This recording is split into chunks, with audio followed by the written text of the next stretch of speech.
Ich musste jetzt nicht hier hinkommen und habe eine leere Küche oder sowas vorgefunden. Da waren ja 10 Köche, die haben das alles schon länger mit ihm gemacht.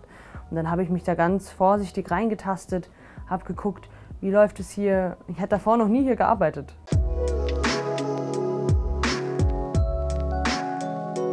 Ich wollte eigentlich schon immer Köchin werden. Ich sage auch immer ganz lustig, ich kann nicht viel anderes.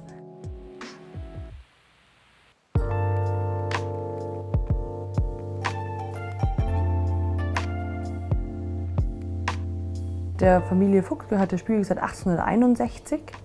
Ich und meine Schwester, wir sind die 6. Generation. Und das Haus war schon immer ein Gasthof. Also es hat angefangen mit einer ganz normalen Viehwirtschaft. Wir hatten Vieh, wir hatten auch mal eine kleine Tankstelle. Und dann hat sich das über die Jahre, über die Generationen einfach zu dem hin entwickelt, wo es jetzt ist.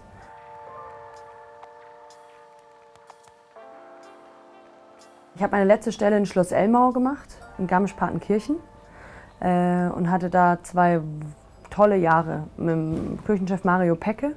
Habe mich bei dem auch sehr wohl gefühlt, weil er auch so eine sehr harmonische Küche geführt hat. Und dann ist eben mein Vater krank geworden und dann ist man natürlich nach Hause gefahren. Also Vicky ist natürlich in einen sehr, sehr, sehr schwierigen Zeitpunkt gekommen.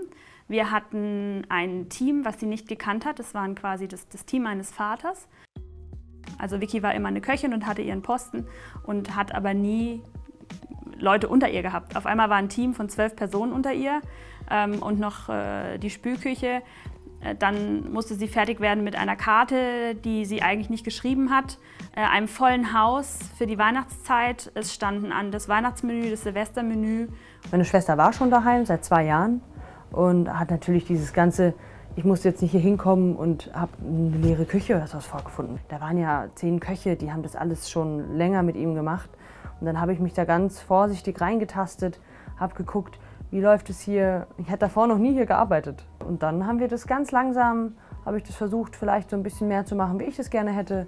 Man kauft ein paar neue Teller, man macht ein paar neue Gerichte auf die Karte. Man macht so einen ganz vorsichtigen Wechsel, lässt aber um Gottes Willen die Traditionsgerichte in Ruhe. Also eine Forelle Müllerin von unserem Wasserbassin oder ein Bries und Nierle, das wird man immer im Spielweg finden, weil das auch die Integrität des Hauses ist. Das war auf jeden Fall super schwierig. Also ganz klar, sie musste sich erstmal einfühlen. Wir haben ja nicht ein Restaurant wie ein normales Restaurant, sondern wir haben hinten dran einen riesen Hotelbetrieb. Das heißt, der gesamte Frühstücksbereich, Feschbar, Kaffee, Kuchen, das sind alles Dinge, die sich Köche in einem Restaurant sparen. Bei uns ist das aber alles mit drin. Das heißt, es gibt Stammgäste, die kommen und sagen, sie essen seit 30 Jahren das Gericht und warum ist es nicht auf der Karte, und dann muss man das Gericht kochen.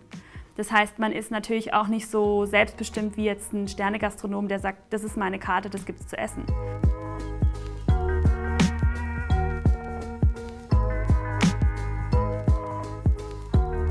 In einer Situation, die jetzt mir passiert ist durch die Krankheit, ist es natürlich ein Albtraum für jeden, der das erlebt. Und es ist aber auch interessant, wie die jungen Damen an die Sache drangehen.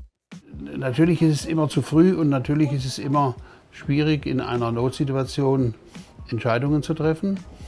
Aber es ist hochinteressant, wie Sie das anpacken. Treten Sie die alten Pfade des Vaters weiter oder machen Sie es ganz anders oder übernehmen Sie wie auch immer wichtige oder unwichtige Dinge.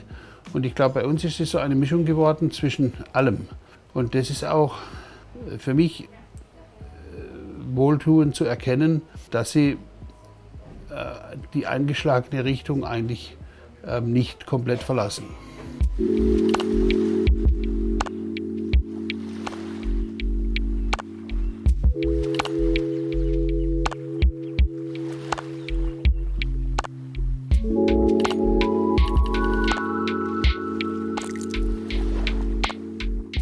Also ich habe erst angefangen, mit dem Lindenbrunnenhof zusammenzuarbeiten. Das vor 1,5 Jahren, ziemlich früh, weil mich dieses Ganze, was der Gemüsehändler gebracht hat, hat mich so ein bisschen aufgeregt. Also jede Tomate ist irgendwie halb extra abgepackt. Und ich finde, man sollte als Koch schon so ein bisschen drauf gucken, wo kommt das Zeug her, wie hätte ich das gerne, ist es regional. Und wenn der Bauer, also der Bauer schickt, ganz geil, kommt immer so eine Liste, da steht alles drauf, was er hat und dann bestellt man danach. Und was der Bauer halt nicht auf der Liste hat, das hat er halt auch einfach nicht.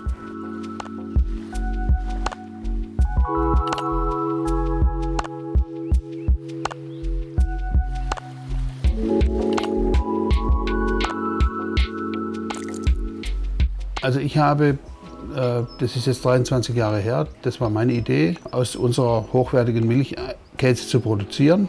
Der Anfang der Käseproduktion, das war mein Ding und da habe ich auch sehr viel Herzblut hineingesteckt und bin natürlich heilfroh, dass der Johannes das weitermacht. Also wir machen den Käse selber, dreierlei Käsesorten, ein Hartkäse, eine Münsterart, wir nennen ihn Obermünstertäler, und eine Ricotta.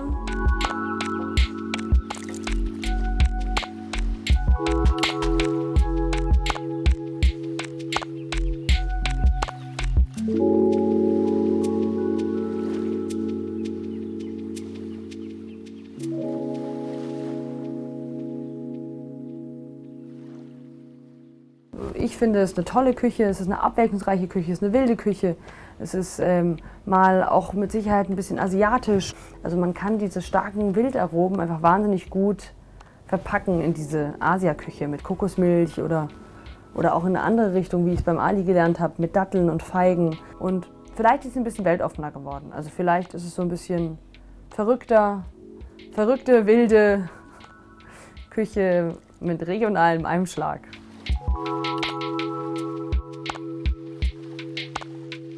Also mein Vater war ja schon Restaurateur-Gründungsmitglied und als ich dann nach Hause kam, hat natürlich schon ziemlich schnell der Gedanke so, Mensch, ein Restaurateur, das wäre doch was, junge deutsche Spitzenköche, das wäre irgendwie, würde auch hier hinpassen und passt auch immer noch hier hin.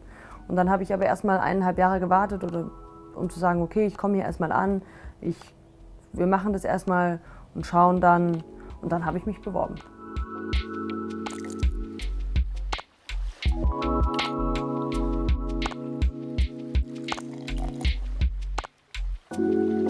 Man muss auch für sich persönlich das wertschätzen, was der Kontakt zu den anderen Kollegen bedeutet.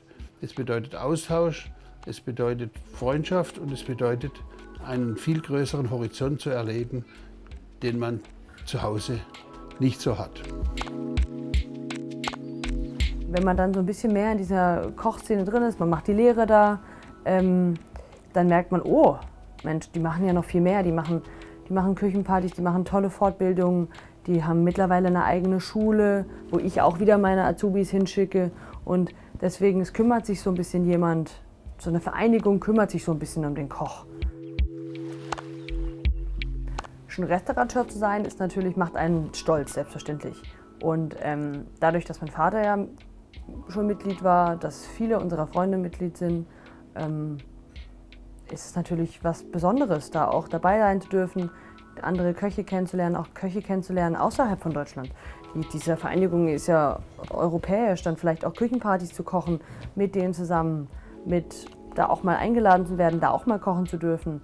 Das ist eine große Ehre und ich erhoffe mir einfach wahnsinnig tolle kreative Arbeit zusammen, dass man auch bei diesen Genussnetztagen neue Produkte kennenlernt, dass man sieht, was kann denn so eine Vereinigung schaffen, was ein kleiner Koch nicht schafft. Und darum geht es ja, dass wir zusammen unsere Kräfte bündeln und hinausschreien, dass wir Köche immer noch großartig sind und dass es noch viel mehr Köche geben sollte.